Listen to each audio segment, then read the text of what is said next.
여러분 안녕하십니까? 컴퓨터 음악 이론 및 실습 2 온라인 강의 6번째 시간을 시작하겠습니다. 한 주 동안 안녕하셨는지요? 저는 그럭저럭 잘 지내고 있습니다. 자, 지난 시간에 각종 마이크로폰 테크닉에 대해서 설명을 드렸죠. 자, 이번 시간에는 오디오 프로세싱에 대해서 좀 더 체계적으로 설명을 드리겠습니다. 몇 회 전에 채널 스트립을 통해서 한번 소개를 드렸죠. 한번 설명을 간단하게 드렸는데 지난번에는 오데시티를 이용해서 설명을 드렸죠. 오늘은 프리소너스의 DAW 스튜디오 1을 이용해 가지고 우리 교재를 봐가면서 어, 설명을 드리겠습니다. 그래서 이렇게 가셔서 자, 무대 음향 오디오 프로세싱 얘를 클릭하시면은 되겠습니다. 자, 그거를 하려면은 프리소너스 스튜디오를 쓰려면은 투컴 녹화를 해야 되는데요. 잠시 시스템을 바꾸겠습니다. 잠시 기다려 주십시오.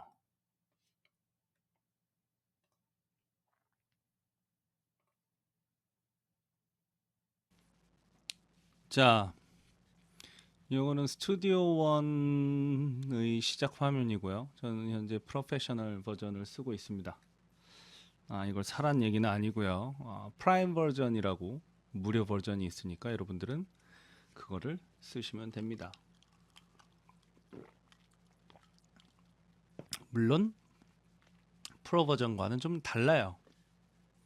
기능의 제한이 약간 제법 있습니다만 그럼에도 불구하고 무료 버전 치고는 굉장히 훌륭한 그런 소프트웨어니까 다운받아서 쓰시는 것을 권장드립니다. 자, 잔향 얘기부터 해보죠.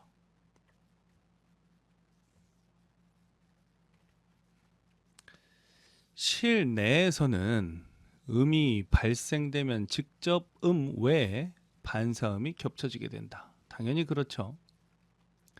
반사음은 공간의 형태에 따라 각각 다르게 나타나는데 먼저 간단한 육면체에서의 현상을 살펴보면 거리가 가장 짧은 직접음이 먼저 도착하고 이거 약간 불안해서 제가 그 삽질을 굉장히 많이 했거든요. 이 투컴 컴퓨터 두 대로 하나는 방송하고 하나는 녹화하고 그러니까 투컴 녹화 이게 굉장히 힘들더라고요. 세팅이. 그래서 뭐 16비트로 하여 백업을 하나 해놓겠습니다. 자, 모노 인풋 1번 아마도 인풋 L에 신호가 뜨죠. 쟤는 지금 오디오 박스 1이라고 하는 i1 오디오 박스 i1이라고 하는 아주 귀여운 아이를 쓰고 있습니다. 그래서 얘를 누르고 얘는 빼주고 그 다음에 얘를 녹음을 해요. 그러면은 제 목소리가 잘 들어가죠. 그래서 혹시 제 설명이 저쪽 컴퓨터에 소리가 잘 안 들어가면은 쟤를 데려다가 화면에다가 갖다 붙이는 그런 방법을 쓰려고요. 왜냐면은 소리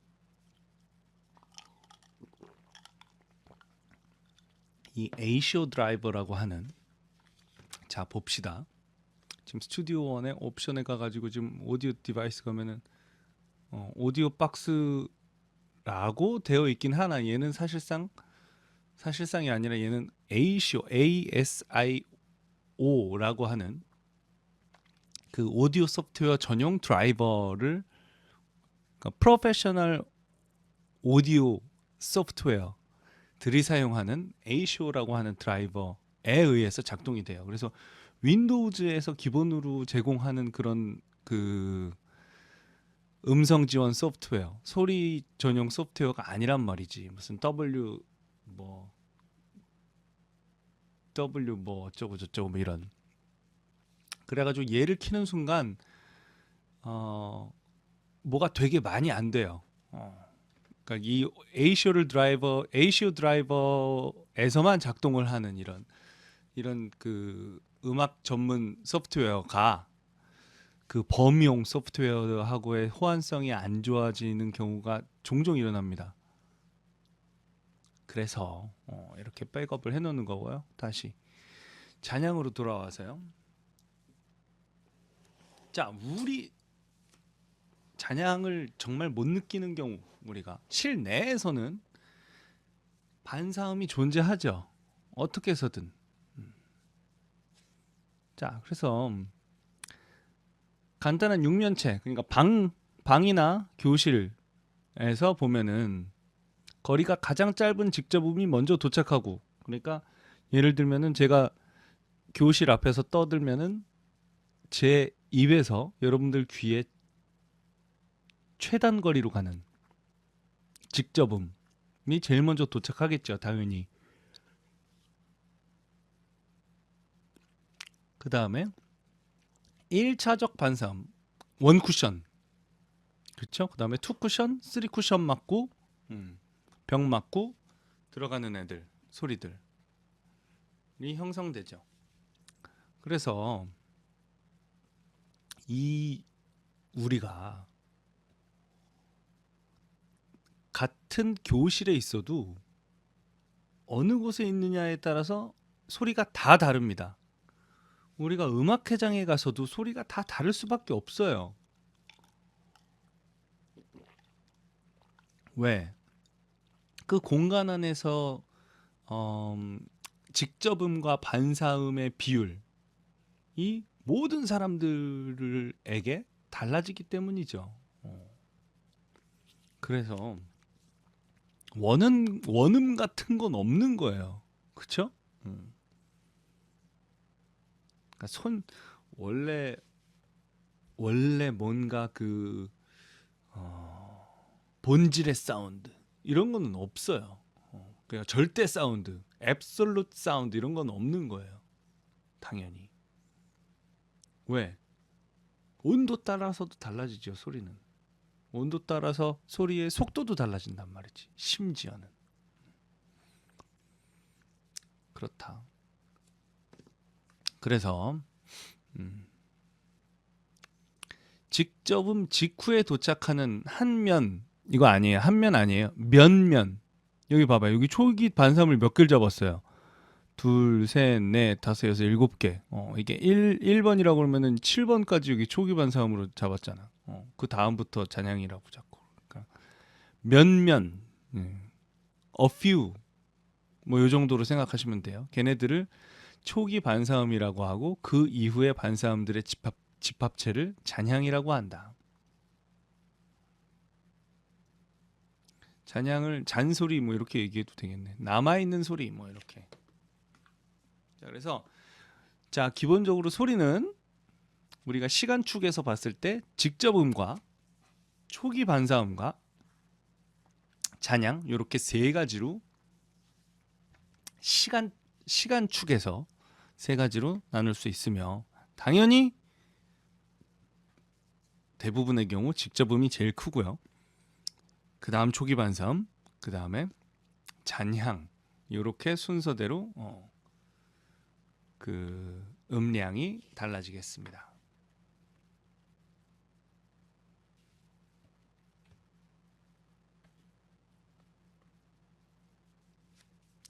자, 실제 실내 공간이나 비교적 복잡한 형태를 가지고 있는 공연장에서는 더욱 복잡한 현상이 일어나죠. 잔향은 음향에 미치는 영향이 크기 때문에 잔향의 정도는 좋은 연주회장의 판별 척도가 되기도 한다. 우리가 잔향 그런데 뭐 울림이 좋다 어디가, 뭐 울림이 제일 좋은 데는 어디예요? 동굴. 그럼 동굴에서 음악회 합니까 안 합니까? 동굴에서 음악회 할 수도 있지.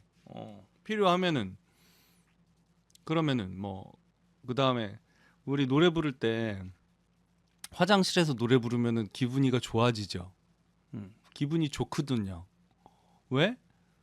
내 음들이 내가 내는 소리가 아주 풍성하게 뒷받침 이렇게 풍성하고 길게 소리가 난단 말이지. 그래서 다이렉트 사운드 굉장히 그러니까 메마른 소리가 촉촉하게 바뀐단 말이죠. 뭐에 의해서? 리버브레이션 잔향에 의해서. 자, 그래서 중요한 거는 이 원래 다이렉트 사운드와 반사음들, 리플렉티드 사운드 간의 시간차예요. 시간차가 짧을 때는 서로 얼리 리플렉션 사운드랑 그다음에 뭐 리버레이션 사운드들이 원래의 다이렉트 사운드와 시간차가 짧게 형성이 되어 있으면은 원래의 음을 보강합니다. 그런데 그 보강이 척도가 기준이 약 60ms 여기요. 60ms. 자, 원음과 초기 반사음 그리고 각 초기 반사음 사이가 약 60ms보다 짧을 때 얘네들 얘와 얘가 그다음에 얘와 얘가 60ms보다 짧을 때는 초기 반사음이 직접 음을 보강하여 음량과 명료도를 높인다. 그러나 반사가 매우 잘 되는 면에서의 20ms 이내의 음압이 큰 초기 반사음들은 음의 간섭이 일어나 음색이 변형되는 현상이 일어날 수도 있다. 왜냐면은 초기 반사음의 소리가 너무 크면은 서로 간섭을 해서 음색이 변형되기도 한다. 그러니까 매우 반사가 잘 되는 곳에서는. 그러나 반대로 각 반사음들 사이가 60ms, 자, 밀리세컨은 1000ms이 1초죠. 60ms보다 훨씬 길어지게 되면 직접 음을 보강해 주지 못하고 분리되어 리듬으로 느끼게 되는데 이것을 에코라고 한다. 자, 리버버레이션은 아 하면은 한 몸으로다가 얘가 이렇게 함께 있는 소리예요. 에코는 뭐다? 에코죠. 우리가 리듬이 분리되어 들려. 그걸 우리가 에코라고 한다.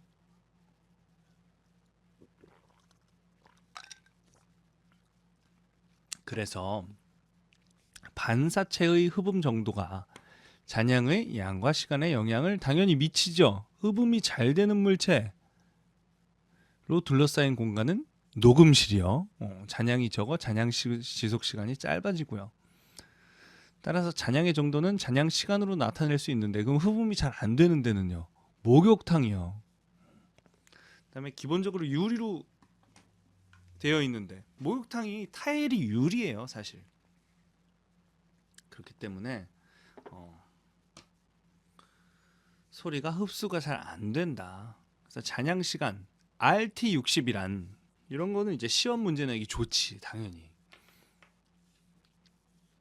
RT60의 의미가 무엇이냐 물으면 음이 그친 직후부터 그 상태의 음압 레벨이 60dB, 즉 음의 에너지가 100만 분의 1로 떨어질 때까지의 시간을 말한다. 그러니까 원래 다이렉트 사운드가 난 다음에 요 소리가 난 후부터 걔의 음압 레벨이 60dB만큼, 그러니까 에너지가 100만 분의 1로 떨어질 때까지 걸리는 시간을 말한다. 그러니까 60dB 떨어지면은 거의 안 들리는 거라고 보면 돼요.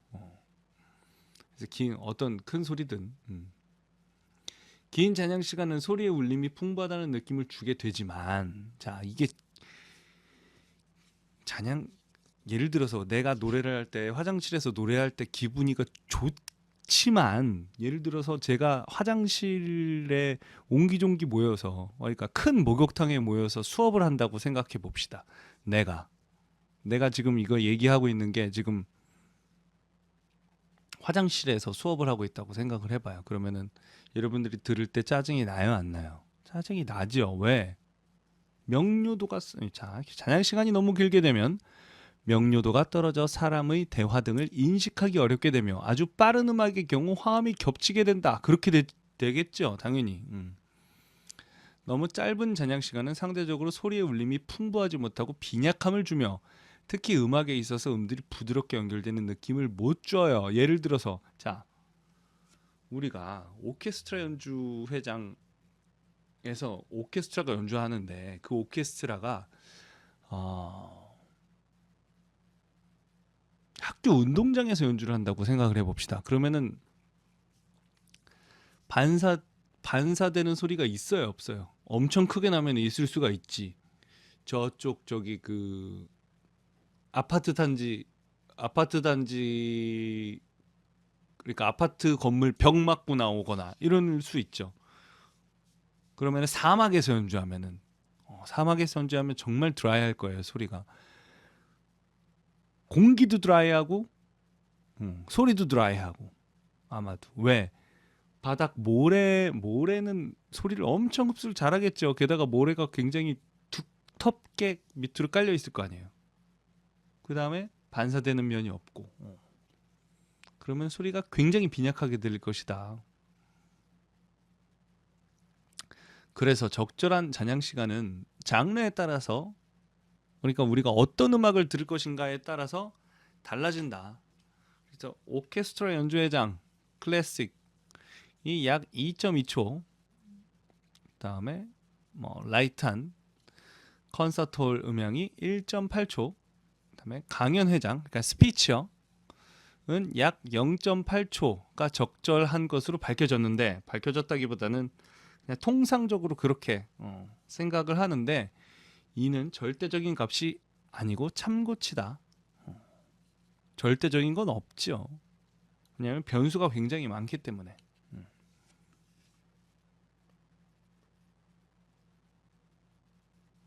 그래서 잔향 시간이란 원래 이 소리가 아 하고 끊긴 다음에 100만 분의 1 60dB만큼 떨어지는 데까지 걸리는 시간을 얘기한다. 여기서부터 여기까지 두 가지로 분리해서 설명을 해놓은 거죠. 똑같은 얘기입니다. RT60 이해하셨겠죠? 70. 얘만 내가 따로 해놓은 거구나. 리버브레이션을. 자, 리버브레이션을 잠깐 볼까요? 그러면은 하나, 둘, 셋. 마이크 테스트. 하나, 둘, 셋. 리버브레이션을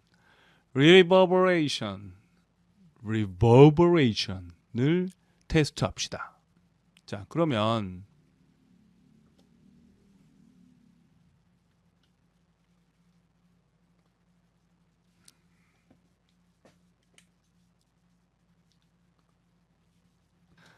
하나, 둘, 셋. 마이크 테스트. 하나, 둘, 셋. 리버브레이션. 자, 얘를 갖다가 여기다가 저 스튜디오 원스는 에펙트에서 물론 다른 리버브들도 다른 그 서드 파티 플러그인을 통해서 줄 수 있으나 일단 믹스 버브 얘는 프라임 버전에도 있어요. 얘를 갖다가 얘가 원하는 트랙에다가 그냥 갖다가 던지면은 얘가 나타나요. 그럼 여기 보면은 인서트로 트랙 1에 지금 리버브가 들어간 걸 볼 수 있죠.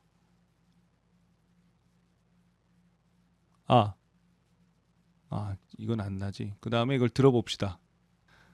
하나, 둘, 셋. 마이크 테스트. 하나, 둘, 셋. 리버브레이션.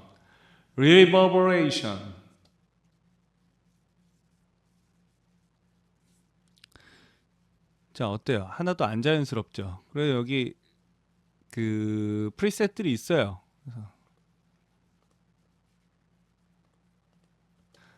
하나, 둘, 셋. 마이크 테스트. 하나, 둘, 셋. 리버브레이션. 내추럴이라고 해놨는데 여기서는 이제 with 이건 뭐냐면은 그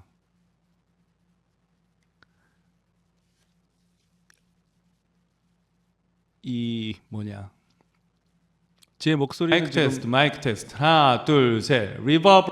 제 목소리는 모노지만 이 리버브 자체는 스테레오로 걸리는 경우가 대부분이란 말이죠. 그랬을 때 그 스테레오 이미지의 마이크 테스트 얼마나 벌리느냐, 리버버레이션, 그런 얘기예요.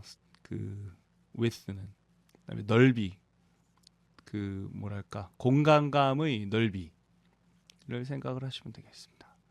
그다음에 사이즈는 공간의 사이즈. 이거를 이렇게 100으로 하면은 당연히 하나, 둘, 셋, 리버버레이션 이렇게 되는 거죠. 굉장히 이 말도 안 되는 그 지경에까지. 그다음에 프리 딜레이는 저거라고, 이걸 일단 정상으로 두고요.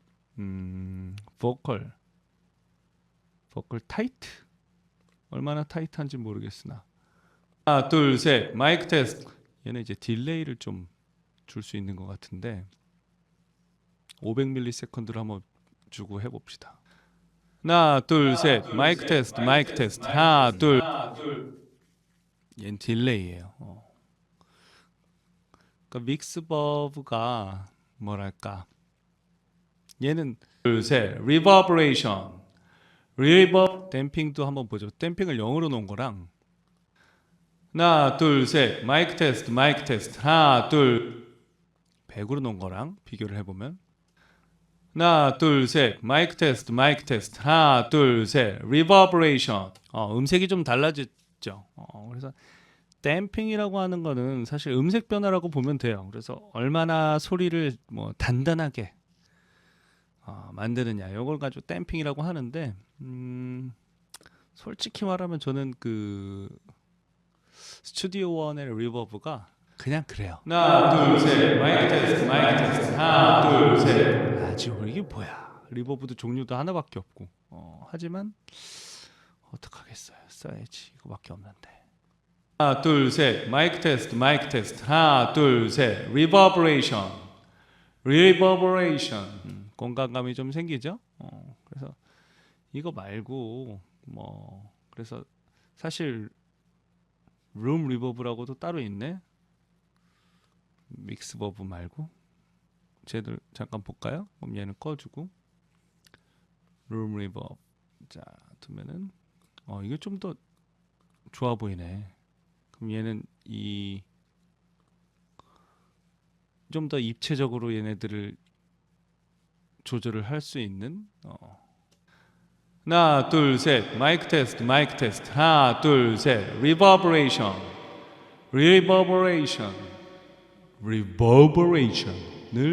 테스트합시다. 폭스. 자, 그러면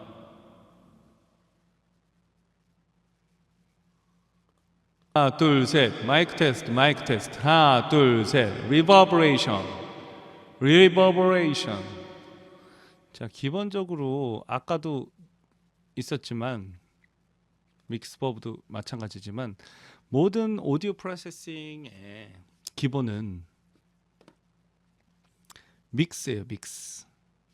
다시 말해서 얘를 믹스가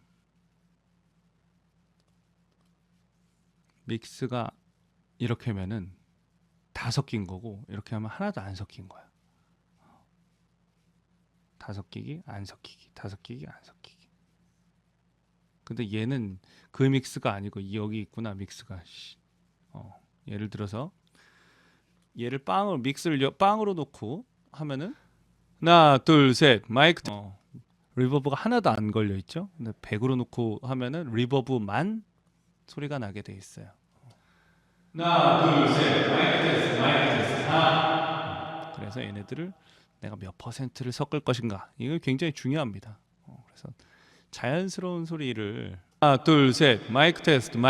하나, 둘, 셋, 리버버레이션.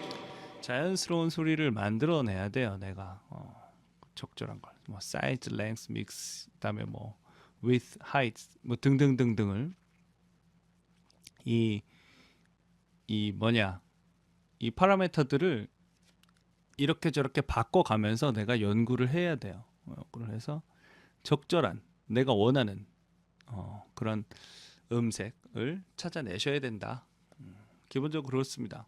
그리고 리버브는 원래 되게 비싼 그 에펙트예요. 옛날에 그 녹음, 그러니까 라떼는 옛날 라떼는 녹음실에서 하드웨어 리버브레이터를 썼거든요. 그게 다 1,000만 원이 넘는 고가였어요. 그만큼 그 자연스러운 리버브를 내는 게 굉장히 어려운 기술이다. 기본적으로 우리가 인공의 리버브를 만들어내는 기술이 그렇습니다. 그 다음에 리버브는 이런 식으로 이렇게 그 목소리에만 넣어서 듣는 경우가 있고, 그 다음에 다른 애랑 또 합쳐지는 경우가 있을 수 있죠. 그 경우는 잘 구분을 해서 해야 돼요. 예를 들어서 얘가 반주랑, 만약에 이게 보컬이고 이게 반주가 있다라고 가정을 했을 때 그 반주와 비교를 해봐야죠. 그러니까 반주와 함께 할 때랑 반주가 없이 얘만 솔로로 들을 때랑은 전혀 느낌이 다르단 말이지.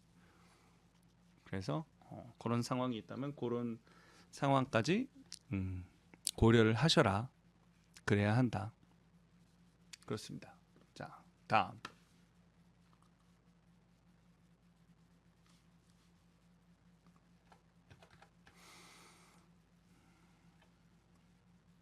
이퀄라이저. 이퀄라이저는 주파수 특성을 균등하게 보정하거나 뭐 등등등등등 어느 특정한 목적에 따라 임의로 변화시키는 장비다. 이퀄라이저는 불필요한 주파수 대역을 제거시키는 필터와는 달리, 자, 필터는 컷만 해요. 거르게지, 거르게. 걸러주는 거예요. 필터와 달리 특정한 주파수 대역의 레벨을 조절한다. 다시 얘기해서 부스트 시켜주거나 어테뉴에이트 시킬 수 있는 거예요. 그래서 원래 이퀄라이저는 예전에 전화 기술로부터 발전을 해왔는데 그렇대요. 역사적으로 보면 전화는 음성 신호 전송을 위하여 긴 전송 케이블을 사용하는데 이럴 때는 음질이 나빠지겠죠, 당연히. 길면 길수록 나빠집니다. 그러니까 예를 들어서 전기, 자, 기본적으로 전기죠. 우리가 굉장히 전압이 낮은, 그러니까 우리의 음성을 전기로 바꿔가지고 지금 주고받는 거 아니에요. 굉장히 낮은 볼티지로. 우리가 저쪽 그 발전소에서 전기를 보내도 손실률이라는 게 있어요. 심지어는 그 케이블의 재질에 따라서도 손실률이 있어요. 그 다음에 송전, 전기를 보내는 방식에 따라서도 손실이 다르단 말이지. 그렇기 때문에 음성 마찬가지예요. 음성은 훨씬 더 민감하지. 왜냐하면 굉장히 그 볼티지가 낮은 볼티지이기 때문에. 그래서 걔를 보정하기 위한 기술이 이퀄라이저다. 옛날에. 그래서 EQ는 음질 보정의 의미가 있기 때문에 EQ 사용 전에 먼저 좋은 음원을 얻는 것이 무엇보다 중요하고, 문장이 좀 별론데 음질 보정의 의미가 있기 때문에 보정을 하는 거지. 얘를 뭐랄까 매직 이런 게 아니란 말이지. 그러니까 원래 좋은 음원이, 그러니까 최대한 EQ 사용 전에 좋은 음원이 있어야 결과가 좋다. 그러니까 나쁜 음원을 갖다가 EQ를 거쳤다고 막 짜잔 그러면서 좋아지진 않는다라는 거죠. 그래서 적절한 마이크 선택과 설치 방법이나 각 음향기기들 간의 연결 등의 문제로 인한 잡음이나 음질의 손실이 발생할 가능성이 많기 때문에 먼저 정확한 진단을 한 후 문제 부분을 해결한 후에 EQ로 보정해야 한다. 이것도 문장이 별로 안 좋네.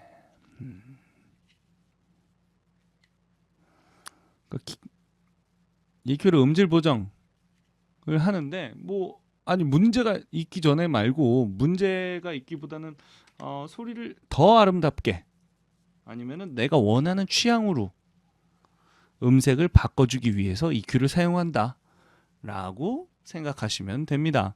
EQ는 음질 보정 외에 음색 조정, 그러니까 음색을 보정하는 거예요. 기본적으로 그렇게 보시면 돼요. 음질 보정도 인정 어느 정도. 그 다음에 간섭과 잡음의 감소. 이것도 음질 보정의 일원이라고 차원이라고 볼 수 있겠죠. 그다음에 오디오 기기 및 실내 음향 특성 보상 다 조정이에요. 특수 효과 등에도 사용되기 때문에 특수 효과 그래 극도의 이퀄라이저 조작은 특수 효과로 인식될 수도 있겠죠. 정확한 이론적 바탕과 많은 경험을 필요로 한다. 그렇겠죠. 그래서 EQ는 음을 조정하는 방법에 따라서 다양한 종류가 있다. 먼저 대부분의 믹서 입력부 각 채널에도 장착되어 있는 쉘빙, 피킹, 파라메트릭 EQ가 있으며, 자 EQ의 종류 이런 거 이제 시험 내기 좋겠죠. 쉘빙, 피킹, 파라메트릭 EQ가 있으며 대개 독립된 기기로 다수의 밴드 EQ로 구성되어 있는 그래픽 EQ가 있다. 파라메트릭 EQ, 그래픽 EQ. 자, 쉘빙부터 갑시다. 쉘빙 EQ는 일반적으로 고음역과 저음역을 조절하는 데 많이 쓰이는 패턴이다. 대개 고음역은 12kHz, 12,000Hz죠. 저음역은 100Hz를 턴오버로 하여 마이너스 15dB에서 플러스 15dB의 레벨을 조절할 수 있다. 피킹 EQ는 지정된 주파수를 중심으로 정해진 대역폭 밴드의 레벨을 조절한다. 어떻게 생긴 거냐? 요렇게 쉘빙. 얘가 쉘빙이고 쉘빙. 그다음에 피킹은 요렇게. 그다음에 스위퍼블은 그러니까 이 쉘빙은 주로 고음역이나 저음역에서만 사용이 돼요. 그래서 어느 턴오버 주파수라고 하는 얘는 지금 여기가 12kHz고 얘는 턴오버가 100이야. 턴오버 주파수로 해서 마이너스 15에서 여기서 그다음에 마이너스 15는 미치고 플러스 15 턴오버 주파수가 여기다 그러면 여기서부터 이렇게 되잖아요. 그럼 여기까지 가는 데까지 이렇게 대각선으로다가 이렇게 변화가 된다. 자, 이거를 실제 상황에서 한번 볼까요? 잠깐만. 리버브는 빼주고 EQ를 봅시다. 여기서 프로페셔널 EQ가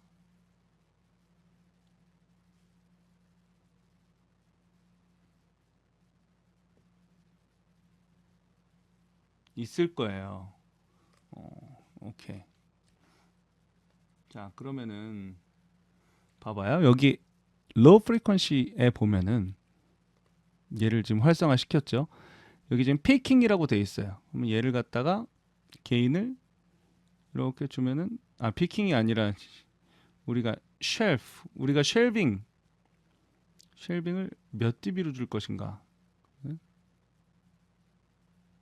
이렇게 자 이렇게 변화시키는 게 지금 요 화면 얘네 둘 요거랑 똑같죠? 얘는 근데 훨씬 당연히 이 기울기를 어떻게 줄 것인가? 그 다음에 턴오버 프리퀀시를 몇으로 둘 것인가? 요것도 다 조절을 할 수가 있죠. 얘는 더 급격하게 줄 수도 있고 이게 쉘빙 EQ다. 그 다음에 Q 값은 뭐냐면은 얼마나 넓게. 근데 여기 쉘빙에서는 잘 안 쓰고요, 이 Q를. 그래서 만약에 12dB로 하면은 그 다음에 턴오버 프리퀀시를 이렇게 해주면은 쟤는 왜 근데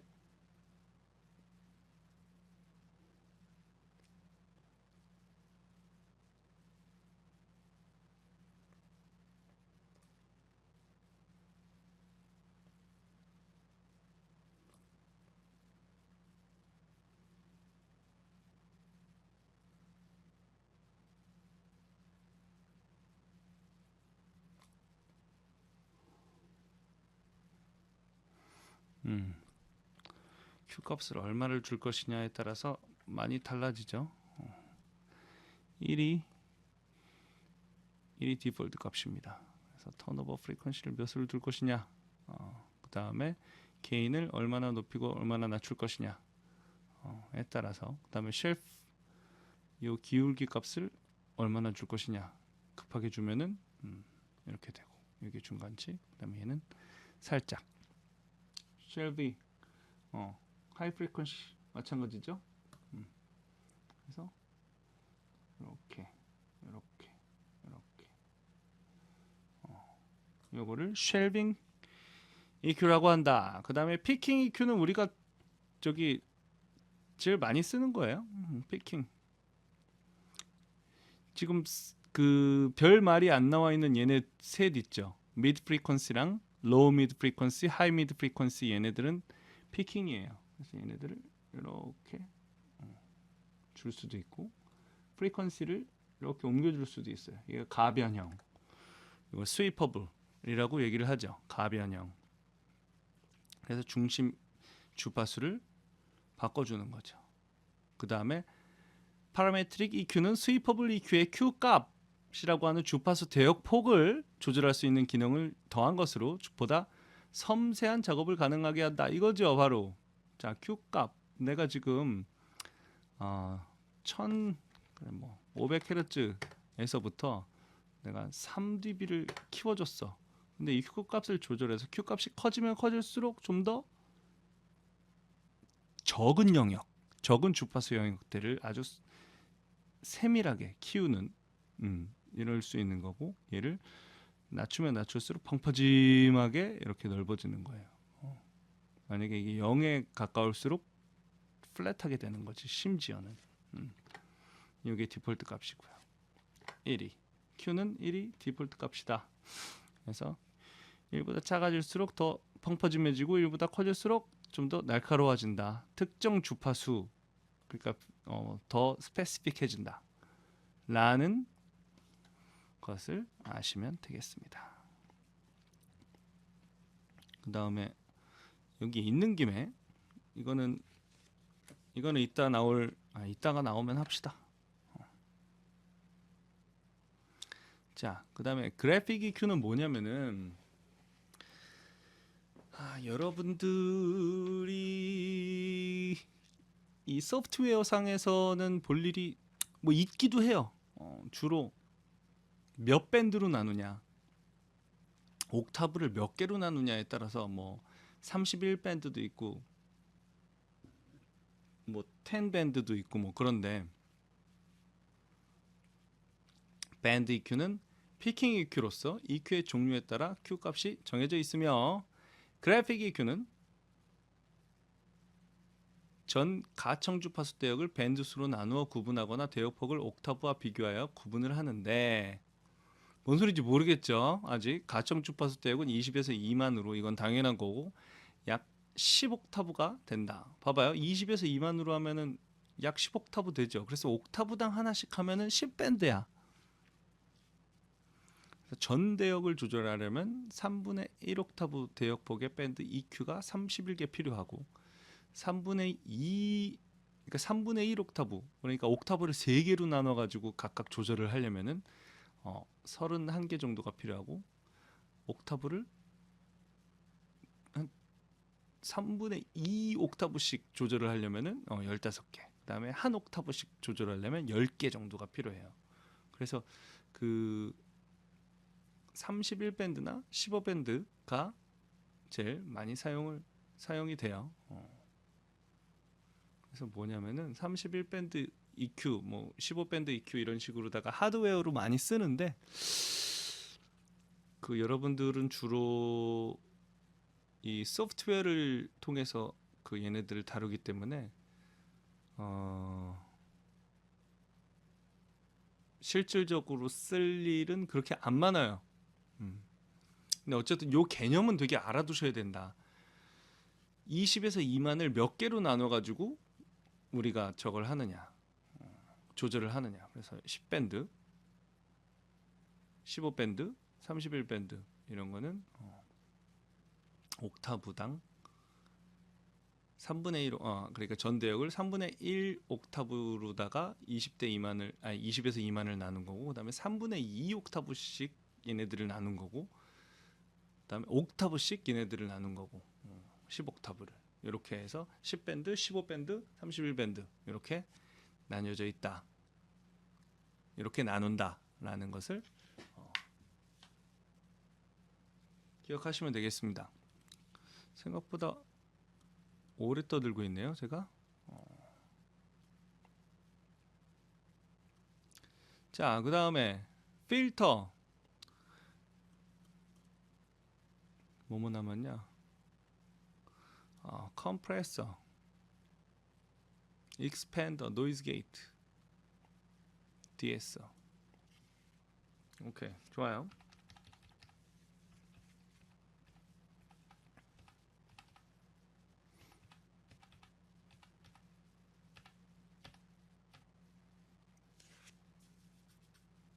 이게 그 설명이 좀 어려울 수도 있는데, 이 사실 그림 보면 다 이해 가죠. 갈 거예요. 가야 하고 말고. 자, 필터는 특정한 주파수 대역의 레벨의 증감을 조절하는, 자, 증감이 아니라 필터는 거르기만 해요.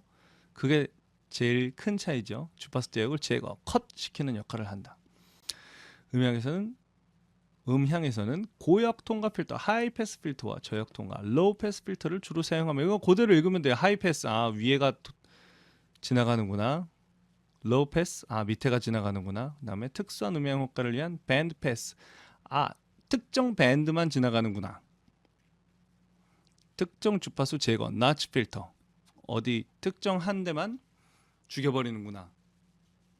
프리퀀시를 이렇게 나눠서 보시면 되겠습니다. 믹서의 입력부 각 채널에는 일반적으로 하이 패스 필터가 장착되어 있는데, 하이 패스 필터는 다시 말하면은 봐봐요. 하이 패스 필터는 다른 말로 얘기하면 로우 컷이에요. 그렇겠죠? 그다음에 저역 통과 필터는 하이 컷인 거고. 근데 로우 컷을 많이 써. 로우 컷이 봐봐요.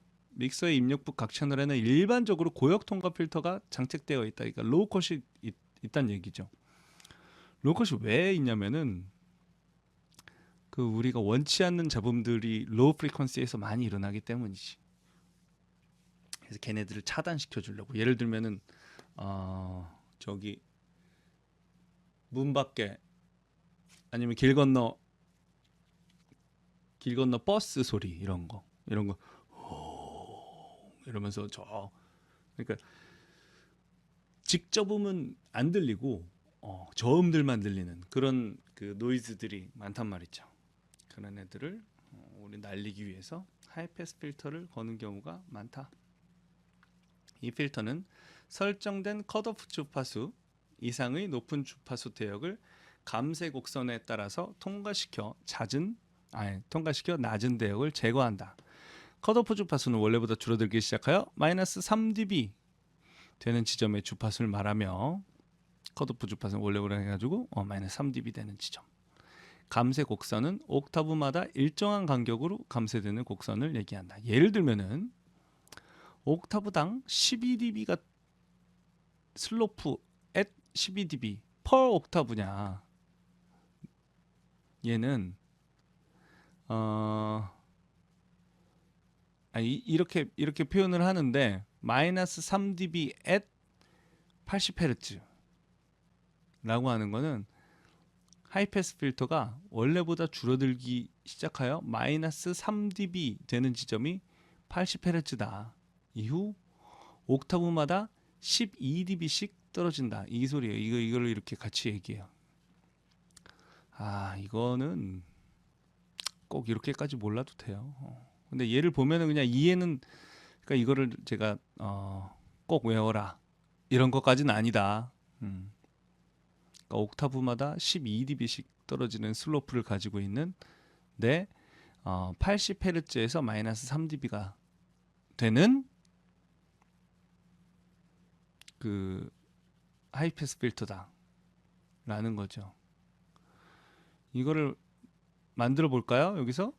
자, 그러면은 나머지 애들은 빼줄게요. 다 비활성화시키고, 로우 컷이 있죠. 여기 이거는 이제 우리가 배운 이건 거예요. 로우 컷.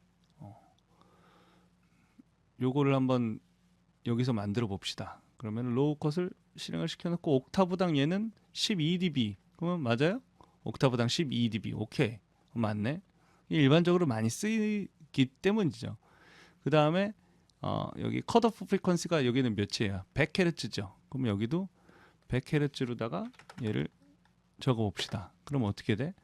100Hz에서 마이너스 3dB가 되죠. 기가 막히네. 그쵸? 얘를 더 키워줄 수 있나? 는 없네. 그래서 이 컷오프 프리퀀시가 그 일반적으로 생각할 때는 잘리기 시작하는 지점이라고 생각하기 일수예요. 또는 컷오프 프리퀀시가 100Hz라고 그러면 100Hz 이하의 소리는 아예 안 나는 걸로 생각을 할 수가 있는데 그렇지가 않아요.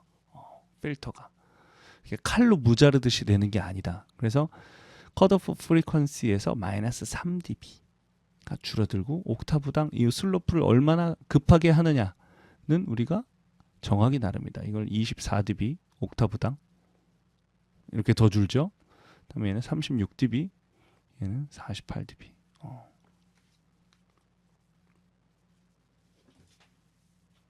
그래서 컷오프 프리퀀시로부터 옥타브당 몇 dB를 줄게 할 것인가. 그래서 요거를 보고 여러분들이 이해를 하시면 되겠습니다. 이해가죠? 고정식과 가변식이 있는데 우리는 지금 가변식으로다가 6, 12, 24, 36, 48을 그래프를 한 번씩 봤죠. 그래서 얘네들은 로우 컷은 또는 하이 패스는 입력되는 신호의 불필요한 낮은 주파수 대역을 제거하는 데 사용된다. 예를 들어서 높은 음역의 악기나 목소리 등 여자 보컬이야. 그런데 낮은 주파수 대역이 대부분은 필요 없습니다. 특히 다른 악기와 섞일 때는. 그래서 주파수 대역이 없는 음원의 지분에 사용하며 특히 많은 수의 마이크를 사용하는 경우는 낮은 주파수 대역의 불필요한 공진 또는 하울링을 줄이는데 유용하다. 고급 기종의 경우 주파수 범위를 조절할 수도 있다. 소프트웨어에서는 뭐 못하는 게 없죠. 훨씬 자유롭습니다. 필터 사용 시 주의할 점은 필터에 표시된 컷오프 프리퀀시로부터 그래 조금 전에 제가 한 말이 여기 다시 나오죠. 칼로 자르듯이 제거하는 것이 아니고 원래보다 줄어들기 시작하여 마이너스 3dB가 되는 지점의 주파수를 말하기 때문에 음원에 포함된 최저 유효 주파수보다 어느 정도 여유를 두고 작동시켜야 한다. 너무 무리한 사용은 음원에 영향을 주며 현장감을 떨어뜨릴 수가 있다. 이거는 최종 판단은 귀가 하는 거다. 들어가면서. 자, 이 필터는 설정된 컷오프 프리퀀시 이하의 낮은 주파수 대역을 감쇄시켜서 통과시켜 감쇄 곡선에 따라 통과시켜 높은 대역을 제거한다. 로우 패스 또는 하이 컷. 그러니까 하이 컷. 자, 새는 주로 어떤 소리가 있냐? 그러면 히스 노이즈. 이런 테이프 돌 때 나는 소리 같은 그런 게 히스 노이즈라고 하는데 이게 주로 위쪽에 있다. 이거 하이 컷. 이거 12kHz에서부터 마이너스 3dB. 그러니까 이게 컷오프 프리퀀시가 마이너스 컷오프 말도 못해. 컷오프 프리퀀시가 12kHz인데 그러면은 12kHz 컷오프 프리퀀시에서 마이너스 3dB가 된다. 똑같죠? 그 다음에 슬로프는 어떻게 하느냐에 따라 또 달라지죠. 그래서 여기 하이 컷을 해주고 얘도 컷오프 프리퀀시를 얘처럼 12kHz로 해줍시다. 그러면은 12,000. 그러면은 요 12,000에서 정확하게 뭐냐 3dB 마이너스 3dB가 된다. 그렇게 세팅이 된다. 자, 얘는 제한된 주파수 응답을 갖는 스피커나 전송 시스템의 경우 제한 주파수 범위를 넘으면은 찌그러짐, 그러니까 얘가 예를 들어서 뭐 18K까지만 주파수 응답을 갖는 스피커가 있는데 걔보다 높은 소리를 전송을 시켜주면은 그 스피커가 소리가 막 찌그러져. 그런 거를 방지하기 위함이며, 디지털 샘플링의 경우 위신호, 그러니까 거짓 신호, 엘리아싱 현상을 피하기 위하여 샘플링 주파수의 반에 해당하는 주파수 대역 이상을 제거하는데 이러한 역할을 하는 필터는 디지털 기기에 내장되어 있기 때문에 이를 위해서만은 처리를 하지 않아도 된다. 이거는 나중에 디지털 오디오에 대해서 다시 설명할 때가 있으면은 그때 설명할게. 알리에싱이라고. 어쨌든 이거를 위해서는 처리를 하지 않아도 된다라는 소리예요. 밴드 패스는 중심 주파를 중심으로 대역폭을 조절하여 그 부분만 통과시켜주는 애입니다. Q 값을 통해서 얼만큼을 통과시켜줄 것이냐, 얼마나 넓게 통과시켜줄 거냐 라는 것을 조절할 수 있죠. 이거는 밴드 패스가 실생활에서 그렇게 많이 쓰이진 않아요. 근데 이 노치 필터는 사실 잘 쓰입니다. 어느 특정한 주파수만 없애는 거야. 언제 그럴까요? 우리가 음향 체크할 때 어떤 특정한 소리에서 주파수에서 피드백이 일어난다. 그거를 실시간으로 애널라이징을 해가지고 그 음역대를 살짝이 아니라 컷오프를 시켜줘요. 상당히 줄여주거나. 그러면은 그 피드백에 의한 하울링 현상을 줄여둘 수 있죠. 그럴 때 나치 필터를 많이 씁니다. 그 다음에 이 밴드 패스 필터를 이용해 가지고 소리를 조절해 가지고 곡 쓴 경우를 우리가 공부했죠. 뭡니까? 그 슈터카우젠의 스튜디 2라는 곡에서 화이트 노이즈에서부터 요 밴드 패스 필터를 써가지고 특정 주파수 영역대를 통과시켜가지고, 그러니까 감산 합성 방법을 써가지고 작품을 만들었죠. 기억나시죠? 날 거야. 그래. 자, 다음에 음량 제어기, 다이나믹 프로세서. 이거는 이제 간단하게 지난번에 뭐 설명을 드렸는데, 입력 신호의 다이나믹 레인지를 압축시켜주는 시그널 프로세서다. 입력 신호가 정해진 threshold, 이거 threshold라는 개념은 굉장히 중요합니다. 그러니까 그 에펙터가 작동하는 시점, 그걸 threshold라고 하죠. threshold 레벨 이상이 되면 혹시 모르니까 또 자꾸 모르니까 녹음을 하면서 하겠습니다. 불안해서 그래요.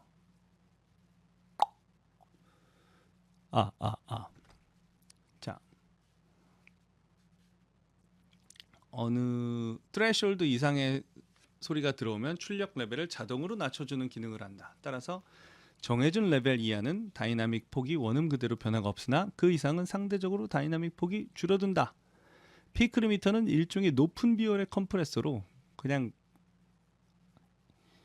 트레셔홀드를 그러니까 어떤 그 피크 리미터는 예를 들어서 마이너스 3dB다. 그럼 마이너스 3dB를 넘는 소리는 그냥 다 마이너스 3dB로 머무는 거죠. 일반적으로 컴프레서 리미터는 전 주파수 대역에서 작동하나 주파수 대역을 나누어서 부분적으로 다이나믹을 컨트롤하는 것도 있어요.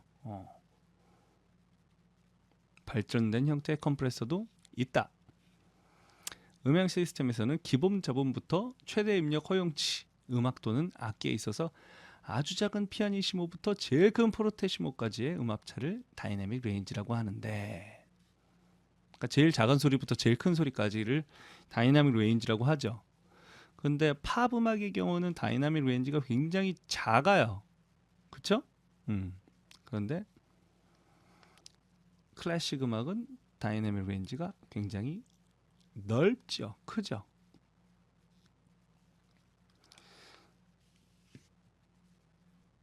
자, 녹음에 있어서 디지털 녹음기가 갖고 있는 다이나믹 레인지가 110dB 정도라고 해도 실제 효율적으로 사용되는 다이나믹 레인지는 팝음악의 경우는 30dB이며 30dB도 안 돼. 클래식이라고 해도 60dB를 넘지 않는다.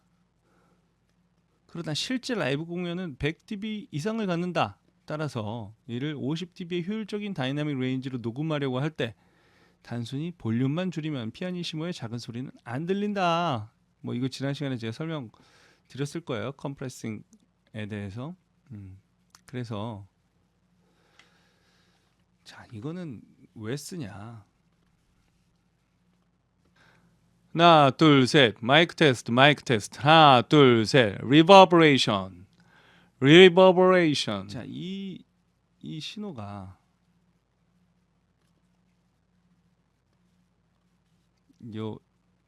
얘를 보면 돼요.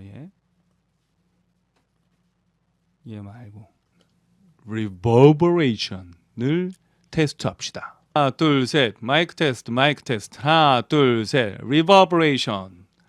리버버레이션. 얘가 좀 이제 상대적으로 좀 튀죠? 소리가 당연히. 그다음에 이렇게 요 지점들 이런 애들을 깎아줘. 예를 들면은 컴프레서를 쓰면은. 그래서 얘네들이 하나, 둘, 셋. 마이크 테스트, 마이크 테스트. 하나, 둘, 셋. 리버버레이션. 리버버레이션. 마이너스 12dB 리버버레이션을 테스트합시다. 넘는 소리들을 우리가 조금 건드려줘 봅시다. 그러면 트레시홀드를 마이너스 12로 두고 걔네를 넘는 소리들은 3대1의 트레시홀드를 갖게 해주면 하나, 둘, 셋. 마이크 테스트, 마이크 테스트. 하나, 둘, 셋. 리버버레이션. 리버버레이션. 리버버레이션을 테스트합시다. 어떻습니까? 자, 그러면 좀 하나, 둘, 셋.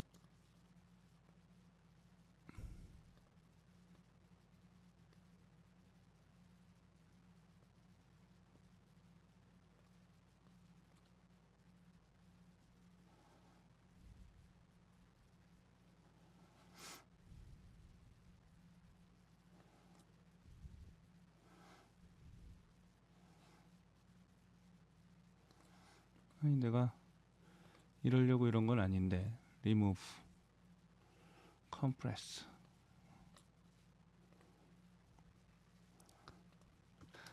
하나, 둘, 셋. 마이크 테스트, 마이크 테스트. 하나, 둘, 셋. 리버버레이션. 리버버레이션. 리버버레이션을 테스트합시다. 자, 여기 보면 자, 그러면 얼마큼 리덕션이 돼 있나 이런 게 나오죠. 근데 이거는 사실 트레시홀드를 너무 작게 잡아서 큰 영향이 없는 것 같아요. 마이너스 15dB 정도로 봅시다. 그러면은 하나, 둘, 셋. 마이크 테스트, 마이크 테스트. 하나, 둘, 셋. 리버버레이션. 리버버레이션. 리버버레이션을 테스트합시다. 큰 자, 그러면 리덕션이 됐다. 그 다음에 몇 가지 저게 있는데,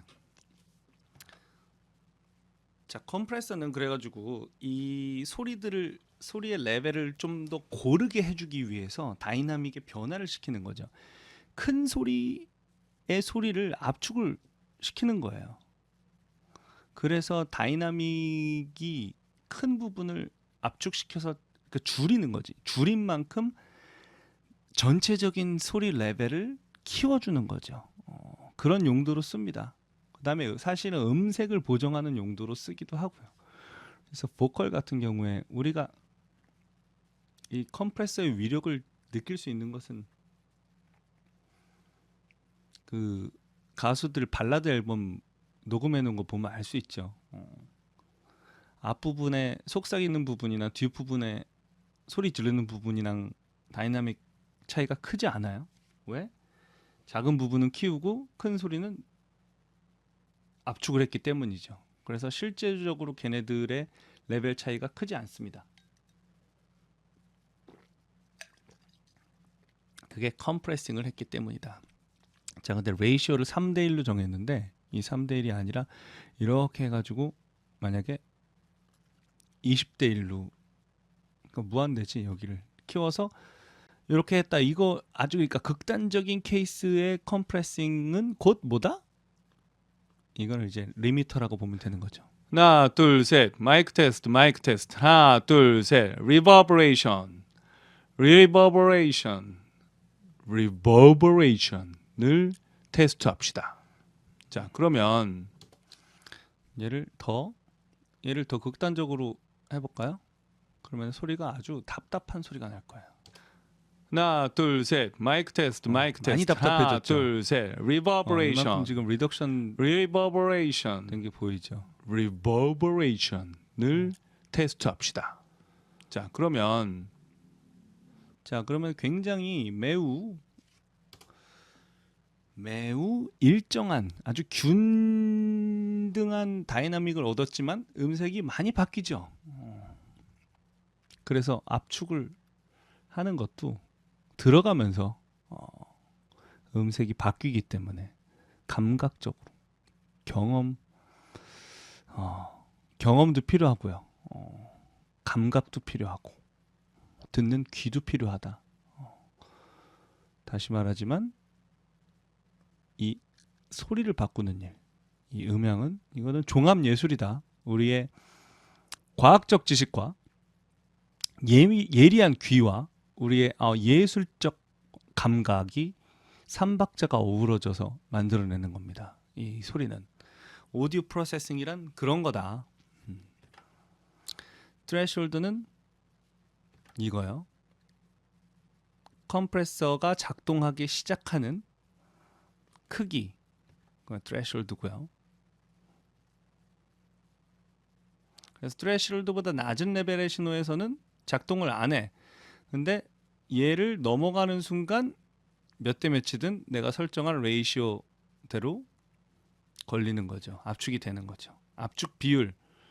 만약에 입력이 2대 1이면은 4dB가 증가되면은 출력이 2분의 1로 줄어드니까 2대 1이면 그러면 2dB만 되는 거죠. 압축 비율이 8대 1 이상인 경우를 리미터라고 한다. 우리가.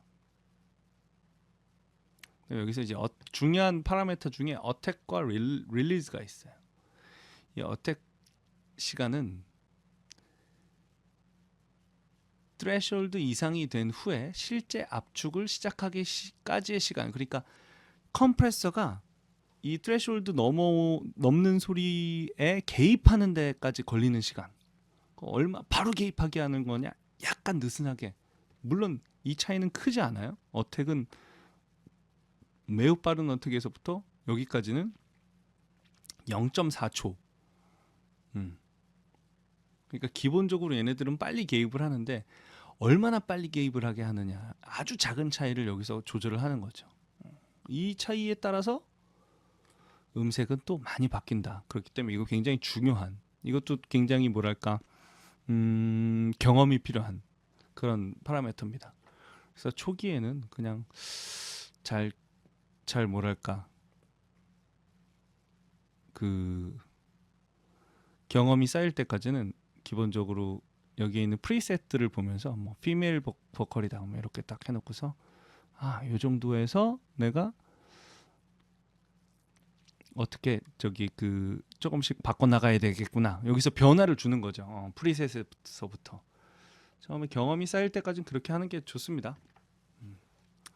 릴리즈 시간은 입력 신호가 트레시홀드 레벨 이하로 떨어진 후에 압축 모드에서 정상 모드로 돌아올 때까지의 시간. 그러니까 얘가 개입하는 데까지 걸리는 시간을 어택이라고 그러고, 개입한 애를 얼마나 빨리 풀어줄 것인가, 얼마나 늦게 풀어줄 것인가, 이거를 릴리즈라고 하죠.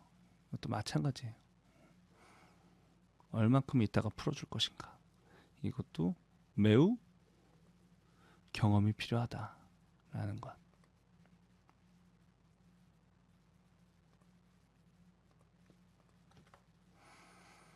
익스펜더는 컴프레싱의 반대예요.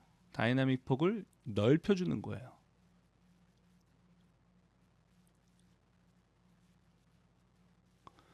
그래서 익스펜더라는 말은 사실은 확장이란 뜻이지만 실제로는 입력 신호가 정해준 트레시홀드 레벨 이하로 내려갈 때 출력 레벨을 자동으로 줄여주어 상대적으로 다이나믹 폭을 확장하는 기능을 한다.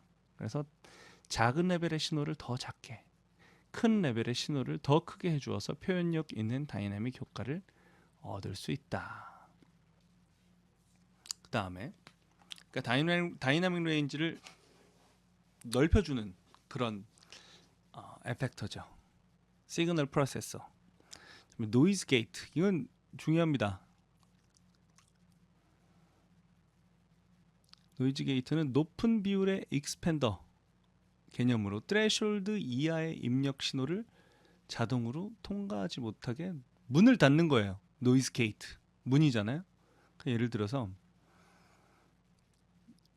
그 뮤지컬 앙상블이 막 군무를 막 노래 부르면서 막 했어. 그러다가 잠깐 쉬어요. 그러면은 막 뛰어다녔으니까 그 뮤지컬에서 그 뛰면서 노래 부르는 사람들이 막 막 이렇게 숨 쉴 거 아니에요? 이런 소리 들어가면 좋아요, 나빠요? 나쁘지. 그래서 그런 소리들은 빼주는 거죠. 노이즈 게이트가 여기 있던가? 게이트 있네. 자, 게이트 넣어주면 우리가 예를 들어서 70